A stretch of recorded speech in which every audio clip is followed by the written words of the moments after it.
Hello students, welcome to my YouTube channel Edusense classes. और आज हम लाइव प्रोसेस का एक नया वीडियो स्टार्ट करने जा रहे हैं, एक नया टॉपिक स्टार्ट करने जा रहे हैं। और इस टॉपिक का नाम है nutrition in animals. Nutritions in animals. और हमने अपने पिछले वीडियो में न्यूट्रिशंस इन प्लांट्स को देखा था। सो न्यूट्रिशंस इन एनिमल्स को आज हम देखेंगे कि न्यूट्रिशन एनिमल्स में कैसे होता है। देखो, तो न्यूट्रिशन इन एनिमल्स की अगर हम बात करें तो देखो, न्यूट्रिशन और एनिमल्स जो होते हैं, ये जो एनिमल्स होते हैं ये क्या होते हैं, ये हेटेरोट्रॉपिक होते हैं। ठीक है, इनका जो मोड ऑफ न्यूट्रिशन होता है वो क्या होता है, हेटेरोट्रॉपिक होता है। और हेटेरोट्रॉपिक मोड ऑफ न्यूट्रिशन क्या था, हेटेरोट्रॉप्स वो हुआ करते थे, ये वो और एनिमल्स या लिविंग ऑर्गेनिजम्स हुआ करते थे जो दूसरों के ऊपर डिपेंड होते थे। ये अपने फूड के लिए क्या थे, depend on others, they are depend on others. तो ये अपने फूड के लिए दूसरों पे डिपेंड होते थे, यानी कि ये दूसरों से पका पकाया खाना या फिर कह सकते हो डायरेक्ट अपना फूड ऑब्टेन करते थे। और इसी वजह से और उस फूड को वो कंज्यूम कर जाते थे, और इसी वजह से इनको हम क्या बोलते हैं, ये कंज्यूमर कहलाते हैं। और जबकि प्लांट्स क्या थे, प्लांट्स अपना फूड खुद सिंथेसाइज कर रहे थे। और किस प्रोसेस से कर रहे थे, फोटोसिंथेसिस प्रोसेस से कर रहे थे। यानी कि वो अपना फूड क्या कर रहे थे, खुद प्रोड्यूस कर रहे थे। इसीलिए वो क्या कहलाते थे, प्रोड्यूसर्स कहलाते थे। जबकि ये क्या कर रहे हैं, ये दूसरे लिविंग ऑर्गेनिज्म से अपना फूड ऑब्टेन कर रहे हैं और उसको कंज्यूम कर रहे हैं, इसीलिए ये कंज्यूमर्स कहलाते हैं। ठीक है, अब ये जो एनिमल्स होते हैं ये अपनी हैबिट्स की वजह से, फूड हैबिट्स की वजह से 3 कैटेगरी में डिवाइड है। और वो तीनों कैटेगरी हम देखते हैं। देखो, 3 कैटेगरी है, बहुत तुमने पहले भी पढ़ी होगी, छोटी जूनियर क्लासेस में भी पढ़ी होगी। और वो कैटेगरीज क्या थी, वो कैटेगरीज, अगर पहली कैटेगरी की हम बात करें, ये अपनी फूड हैबिट की वजह से डिवाइड कर रहा हूँ। इनकी फूड हैबिट की वजह से ये 3 कैटेगरी एनिमल्स के अंदर आती हैं। ठीक है, पहली होती है तुम्हारी, बात करें हर्बीवोरस, पहली होती है हर्बीवोरस। और दूसरी होती है कार्निवोरस, कार्निवोरस। और तीसरी कैटेगरी की बात करें तो ये होते हैं ओमनीवोरस। देखो, और ये जो 3 कैटेगरी हैं ये किस बेसिस के ऊपर हमने क्लासिफाई किए हैं, ये हमने की हैं फूड हैबिट्स के बेसिस पर, कि इनकी फूड हैबिट्स कैसी हैं। अब जैसे कि अगर हम बात करें हर्बीवोरस की, यानी कि हर्बीवोरस के अंदर वो एनिमल्स आते हैं, अब ध्यान से सुनना, हर्बीवोरस के अंदर वो एनिमल्स आते हैं जो अपना फूड ग्रीन प्लांट से ऑब्टेन करते हैं, जो अपना फूड ग्रीन प्लांट से ऑब्टेन करते हैं। या फिर तुम कह लो जो शाकाहारी होते हैं, जो वेजिटेरियन होते हैं, वो क्या होते हैं, वो किस कैटेगरी में आते हैं, ये हर्बीवोरस कैटेगरी में आते हैं। तो ये चीज़ तुम्हें याद रखनी है। इसके बाद जो हमारी अगली कैटेगरी है वो है कार्निवोरस। कार्निवोरस कौन से होते हैं, कार्निवोरस वो एनिमल्स होते हैं जो दूसरे एनिमल्स को ईट करके अपना फूड ऑब्टेन करते हैं, यानी कि ये दूसरे एनिमल्स को खाते हैं, उसका फ्लैश खाते हैं, इसीलिए इनको हम मीट ईटर्स भी कहते हैं। ठीक है, और फ्लैश ईटर्स भी कहते हैं। तो ये अपना फूड कैसे ऑब्टेन कर रहे हैं, ये अपना फूड दूसरे ऑर्गेनिजम्स को, दूसरे ऑर्गेनिजम्स का मीट और फ्लैश खा के ऑब्टेन कर रहे हैं। तो ये तुम्हारे कार्निवोरस होते हैं। अगर हम ओमनीवोरस की बात करें तो ओमनीवोरस ऐसे लिविंग ऑर्गेनिजम्स होते हैं या फिर ऐसे एनिमल्स होते हैं जो मीट भी खाते हैं और ग्रीन प्लांट्स भी खाते हैं, यानी कि ये दोनों चीज़ों का सेवन करते हैं, ये दोनों चीज़ों को लेते हैं। तो फूड हैबिट्स की वजह से अब तुम्हें समझ आ गया कि हर्बीवोरस वो एनिमल्स होते हैं ये जो कि ग्रीन प्लांट्स से अपना फूड ऑब्टेन करते हैं। और इसके अंदर अगर तुम एग्जाम्पल लोगे तो एग्जाम्पल में आ जाता है काऊ, गोट, यानी कि जो अपनी गाय होती है, बकरी होती है। इसके अलावा और भी कई सारे जो हमारे पेट्स होते हैं जो कि गांव में यूज़ किए जाते हैं, जिससे हमें मिल्क वगैरह मिलता है, बफेलो वगैरह होती हैं। ये सारे किसके एग्जांपल हैं, हर्बीवोरस पे। और ये कि अपने फूड, इनकी फूड हैबिट क्या है, इनकी फूड हैबिट है कि ये ग्रीन प्लांट्स से ही अपना फूड ऑब्टेन करते हैं। अगर बात करूँ मैं कार्निवोरस की, तो कार्निवोरस ऐसे एनिमल्स होते हैं जो दूसरे एनिमल्स को खा के अपना फूड ऑब्टेन करते हैं। So they are depend on other animals, या फिर कह दो they are depend on other animals, और you can say they eat flesh ये क्या करते हैं, ये फ्लैश खाते हैं, flash of other animals, they eat flash of other animals. तो ये दूसरे एनिमल का फ्लैश खाते हैं, इसीलिए इनको मीट ईटर्स भी कहा जाता है। अगर हम इनके एग्जाम्पल की बात करें तो इसके एग्जाम्पल में आ जाएगा तुम्हारा लायन, टाइगर, यानी कि जितने भी ऐसे जानवर जो मीट खाते हैं वो सारे कार्निवोरस में आ जाते हैं। जैसे वल्चर भी होता है, स्नेक भी होता है, फ्रॉग भी होता है, ये सारे क्या हैं, ये कार्निवोरस होते हैं। ठीक है, अगर हम बात करें ओमनीवोरस की, तो ओमनीवोरस ऐसे एनिमल्स होते हैं, ठीक है, ह्यूमंस भी एनिमल्स के ही अंदर आते हैं। ठीक है, तो हम जो हैं वो ओमनीवोरस होते हैं, क्योंकि हम प्लांट्स भी खाते हैं, हम वेजिटेरियन भी होते हैं और नॉन वेजिटेरियन भी होते हैं, यानी कि हम फ्लैश भी खाते हैं, हम मीट भी खाते हैं और प्लांट्स भी खाते हैं।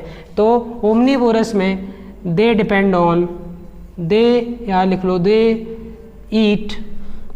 ईट both plants and animal flash.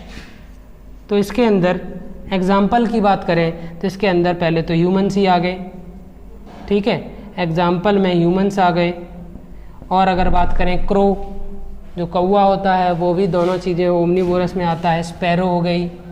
ठीक है, ये सारे तुम्हारे एग्जाम्पल हो गए किसके, ओमनीवोरस के। तो मेरे ख्याल से तुम लोगों को इतना समझ आ गया होगा कि फूड हैबिट के बेसिस पर एनिमल्स को 3 कैटेगरी में डिवाइड किया जाता है। पहले होते हैं हर्बीवोरस, दूसरे कार्निवोरस और तीसरे ओमनीवोरस। हर्बीवोरस वो होते हैं जो ग्रीन प्लांट्स पे डिपेंड होते हैं, कार्निवोरस वो होते हैं जो मीट खाते हैं, फ्लैश ईटर होते हैं, और ओमनीवोरस वो होते हैं जो दोनों ही चीज़ें खाते हैं, जो प्लांट भी खाते हैं और फ्लैश भी खाते हैं। देखो, अब हम बढ़ते हैं अपने इसी में अगले सब टॉपिक की तरफ। ठीक है, और वो है न्यूट्रिशन इन एनिमल्स, और उसकी हम स्टेजेस देखेंगे। स्टेजेस ऑफ न्यूट्रिशन,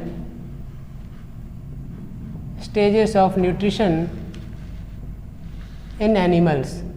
देखो, एनिमल्स के अंदर जो न्यूट्रिशन होता है, न्यूट्रिशन तुम्हें पता था, intake of nutrients and after that utilizing the energy of those nutrients for the body growth और बॉडी फंक्शन। ये तो तुम्हारी डेफिनेशन थी। अगर हम बात करें एनिमल्स के अंदर की न्यूट्रिशन की, तो एनिमल्स के अंदर न्यूट्रिशन कैसे होता है, तो एनिमल्स के अंदर न्यूट्रिशन की 5 स्टेजेस होती हैं। याद रखना, इसकी 5 स्टेज होती है, और सबसे इसकी पहली स्टेज होती है वो होती है इंजेशन। पहली स्टेज क्या होगी, इंजेशन। इंजेशन में क्या था, हमने इसको पहले भी देखा था। इंजेशन में क्या होता है, लिविंग ऑर्गेनिज्म होता है, या जो एनिमल होता है वो अपना फूड का या न्यूट्रिएंट्स का इंटेक करता है। So you can say that animal will intake nutrient और फूड। ये क्या करेगा, फूड का इंटेक करेगा। यहाँ पे ये फर्स्ट स्टेप होगा, इसमें वो फूड को इंटेक करेगा, न्यूट्रिएंट का इंटेक करेगा। सेकंड स्टेप जो होती है न्यूट्रिशन इन एनिमल्स की, वो होती है डाइजेशन। यानी कि अगला जो इसका स्टेज है उसमें क्या करेगा, ये इसमें होगा डाइजेशन। अब देखो, एनिमल्स के अंदर डाइजेशन 2 तरीके से होता है। एक होता है फिजिकल तरीके से, और एक होता है केमिकल। एक बार वो फिजिकली डाइजेस्ट करेगा और एक बार केमिकली डाइजेस्ट करेगा। अब फिजिकली डाइजेस्ट कैसे करेगा, इसका क्या मतलब है, फिजिकली डाइजेस्ट का मतलब होता है कि जब फूड हमारे माउथ में आता है वहीं से डाइजेशन स्टार्ट हो जाता है। तो फिजिकली में क्या करते हैं हम, फिजिकली में जो हमने फूड लिया उसको ग्राइंड करते हैं, यानी कि उसको ब्रोकन कर देते हैं, उसको छोटे छोटे टुकड़ों में तोड़ देते हैं। सो पहले में क्या होगा, ग्राइंड होगा और वो ब्रोक कर दिया जाएगा बाय आवर माउथ, अपने मुंह के द्वारा। उसको खाने को जो इनसॉल्युबल फूड होगा, जो हार्ड फूड होगा, उसको ग्राइंड करके दांतों के द्वारा, टीथ के द्वारा अपने माउथ में ब्रोक कर दिया जाएगा, छोटे छोटे पीसेस में तोड़ दिया जाएगा। उसके बाद केमिकली कैसे होता है, केमिकली होता है जब वो स्टमक के अंदर पहुंच जाता है। स्टमक और इंटेस्टाइन में जब होता है तो क्या होता है, कई सारी एंजाइम्स होती हैं। जैसे स्टमक के अंदर HCl होता है, उसके बाद हमारे जब इंटेस्टाइन में पहुंचता है तो वहाँ पे पेप्सिन, रेनिन और इस तरीके की काफ़ी एंजाइम पहुंचती हैं और वो फूड को केमिकली डाइजेस्ट करती हैं, केमिकली एंजाइम्स की मदद से। सो एंजाइम्स हेल्प इन डाइजेशन, उस फूड को एंजाइम्स और ज़्यादा ब्रेक कर देती है और वो डाइजेशन की प्रोसेस पूरी हो जाती है। तो ये तो था तुम्हारा दूसरा स्टेप, यानी कि पहले में क्या था, खाने को लेना, इनटेक ऑफ फूड और इनटेक ऑफ न्यूट्रिएंट्स, और दूसरा क्या है, दूसरा है तुम्हारा डाइजेशन। और डाइजेशन मैंने बता दिया दो तरीके से होता है एनिमल्स के अंदर, पहले फिजिकली और फिर केमिकली। फिजिकली में पहले क्या होता है, माउथ में उसको जो फूड होता है उसको तोड़ लिया जाता है, दांतों के द्वारा छोटे छोटे पीसेस में ब्रोक कर लिया जाता है। उसके बाद वो स्टमक और इंटेस्टाइन में जाता है, जहाँ कई सारी एंजाइम्स के द्वारा उसको और छोटे मॉलिक्यूल्स में तोड़ लिया जाता है, और वहाँ पे तुम्हारा ये डाइजेशन की जो स्टेज होती है वो ख़त्म हो जाती है। अगला जो स्टेज होता है तुम्हारा वो होता है एब्जॉर्प्शन। एब्जॉर्प्शन में क्या होता है समझ लो। एब्जॉर्प्शन में फूड क्या होता है, इंटेस्टाइन में पहुंच जाता है, स्टमक से डाइजेस्ट होकर जब वो इंटेस्टाइन में पहुंच जाता है तो इंटेस्टाइन में जो डाइजेस्टेड फूड होता है, याद रखना मैं क्या वर्ड बोल रहा हूँ, डाइजेस्टेड फूड। दो फूड होते हैं वहाँ पर, एक डाइजेस्टेड और एक अनडाइजेस्टेड। तो जो डाइजेस्टेड फूड होता है उसी से हमारी बॉडी को प्रोटीन, कार्बोहाइड्रेट, विटामिन्स, मिनरल मिलते हैं। तो वो डाइजेस्टेड फूड कहाँ जाता है, वो इंटेस्टाइन की वॉल से वो जो डाइजेस्टेड फूड है वहाँ से वो ब्लड स्ट्रीम में चला जाता है, और ब्लड में कार्बोहाइड्रेट, फैट, प्रोटीन, विटामिन ये सारी चीज़ें पहुँच जाती हैं, ठीक है, और उसको फाइनली ट्रांसपोर्ट कर दिया जाता है डिफरेंट बॉडी पार्ट्स में। यानी कि अगला स्टेप क्या था, एब्जॉर्प्शन। और एब्जॉर्प्शन कौन कर रहा है डाइजेस्टेड फूड का, ये इंटेस्टाइन के द्वारा किया जा रहा है। Wall of intestine,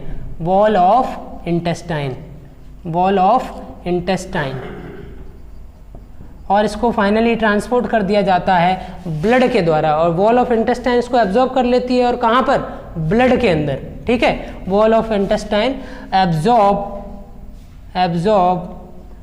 digested food into blood, और ब्लड उसको अलग अलग बॉडी पार्ट्स तक ट्रांसपोर्ट कर देता है।